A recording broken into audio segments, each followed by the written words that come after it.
Hello everyone. Today I'm going to be sharing my tips and tricks on how to pick curriculum for the next school year.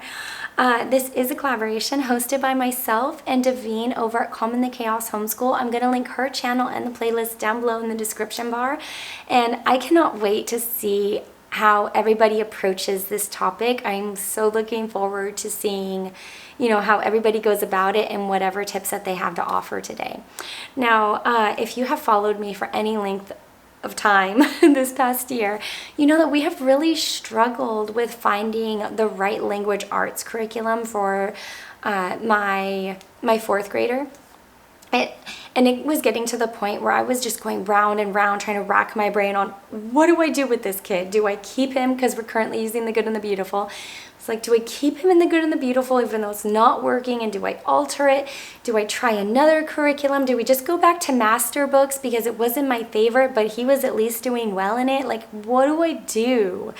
And so the more and more I was thinking about it, I was researching until it was blue in the face and anxiety was high and I was just spent.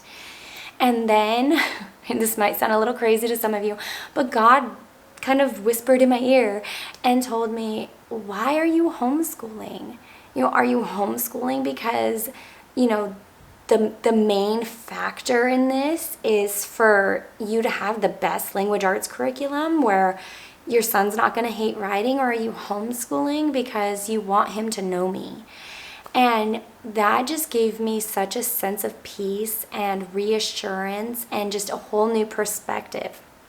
So my first tip is think about, before you start picking next year's curriculum, especially if you're changing curriculums, go back to your why. Why do you homeschool? Are you homeschooling so your child will be the best author that they can be, and so you really want to have a top-notch language arts curriculum? Are you homeschooling because you want them to be this amazing scientist, so you really need to nail down biology? Why are you homeschooling? Because while I want my kids to be extremely educated and smart and brilliant and funny and know lots of different things about different topics, my first and foremost goal is for my children to know the Lord. Because as much as, it sounds great to prepare your children for Harvard, I would much rather prepare my children for heaven. And that starts with every single day, our interactions, what we're letting pour into us, what we're learning, what we're reading, what we're going about. So as I was racking my brain over, oh my gosh, I'm going to fail him. I don't know what to do for language arts. Should I write my own curriculum at this point? I just had a sense of peace wash over me. Like, do you know what? This is important, but this is not the most important. This is not anything I have to give my worries and my anxieties and my struggles to, because maybe the curriculum I'm going to pick next year for language arts, maybe it won't work out. Maybe we'll be in the same boat where we try a few different curriculums and it's just not meeting us where we need it to meet us. But maybe it will. So I'm going to put my best foot forward. I'm going to follow the tips I'm about to lay out for you guys. But think about your why for homeschooling. Think about what is most important to you. Think about, all of the reasons why you started, and is this curriculum that you're about to choose going to line up with that? And maybe, like me, it can take some of the stress out for you when you really focus on why you're homeschooling before you let the stress of choosing a curriculum kind of take the joy of homeschooling from you. Tip number 2, remember your homeschool theory.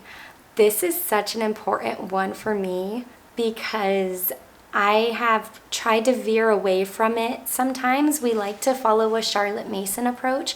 It works very well for my children, especially when it comes to something like language arts where my son does not have that natural, just desire to write stories and things like that. But knowing your theory and approaching your curriculum choices from that theory is so important. There have been times where I have chosen, a classical curriculum that sounded amazing and it was a really good curriculum, but it wasn't the right fit for us. There have also been times where I've chosen just like I guess, a standard curriculum. Like this past year, I chose Apologia for our science because I love science and I thought that it would be so fun. But it was more of a textbooky feel instead of a living books feel. And so it didn't work out. It kind of took some of the joy and the excitement from science, and that's not something that I want.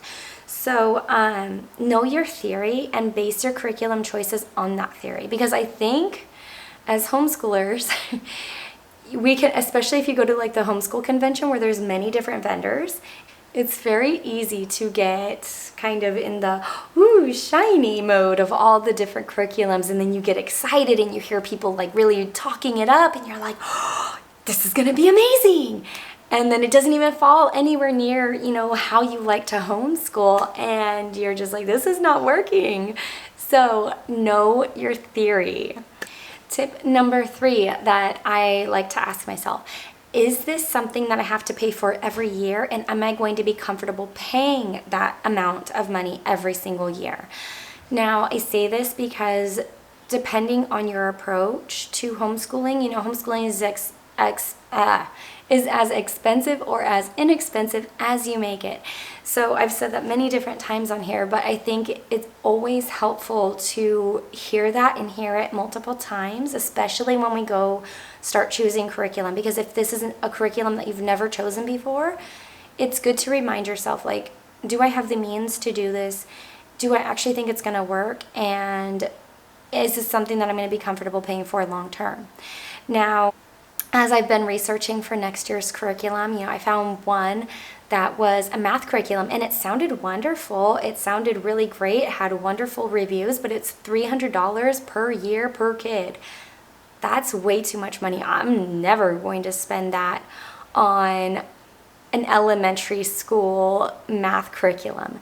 Now, when my kids get to high school and say they're really driven, they're showing up for their education, and they're like, yeah, I want to be a mathematician or have some type of career where, it's based on mathematics, then yeah, we would definitely consider a curriculum like that if it's going to challenge them in all the right ways and equip them for, trade school or college, whatever their choice is. Now, on the flip side of that, you guys know how much I love Beautiful Feet books, and for some people it can be quite a sticker shock.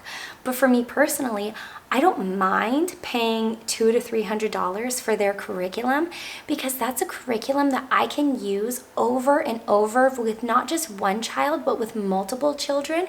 And because there's no worksheets in it, I can turn around and gift that or sell that to somebody else later on down the road. So to me, a literature-based curriculum such as Beautiful Feet books, it makes total sense to spend that amount of money, just because it's going to be like a gift that keeps giving. You can use it over and over and over, and with multiple children. So to me, that's seen more as an investment rather than something that I have to pay that amount of money for every single year. And then I can't use that with multiple children, and I can't use that over and over with the same child. Tip number 4. I like to ask myself, if this is a subject that I'm purchasing for that is one of our group studies, can it be done as a group? Is it going to be able to be used multiple times, or is it only a one-use curriculum, such as something that has workbooks? And some of our group subjects are Bible study, history, geography, science, and any unit studies that we do. So if any one of these curriculums can't be done as a group, then it's not going to serve me well.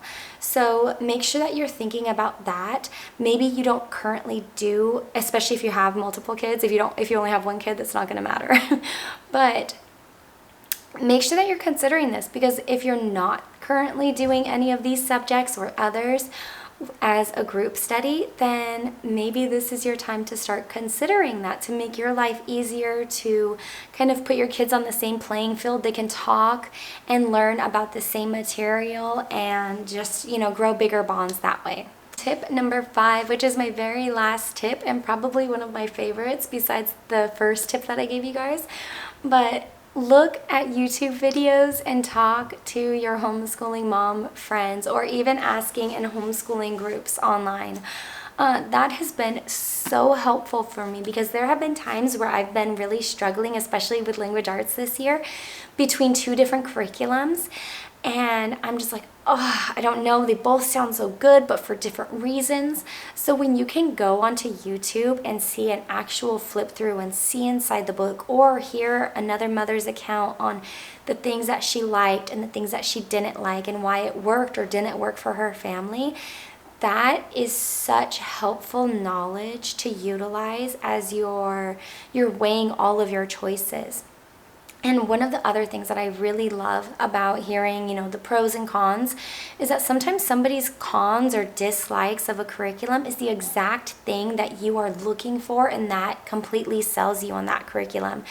Sometimes we hear, oh, well, she didn't like this curriculum, and, whatever negative connotations come with that. But sometimes somebody's dislikes are exactly what you need to hear, because that's exactly what you're looking for, and that's not always a bad thing. And it doesn't mean that it's a bad curriculum. It just means that they didn't like it for that reason, but that could be the exact thing that somebody else does love about that curriculum. So those are all of my tips. I hope that they helped you. Let me know down below, what are some of your tips when choosing curriculum? Have any of these helped you? I would love to hear. Don't forget to check out that playlist. If you like this video, don't forget to give me a big thumbs up, hit that red subscribe button, and I'll see you again later. Bye.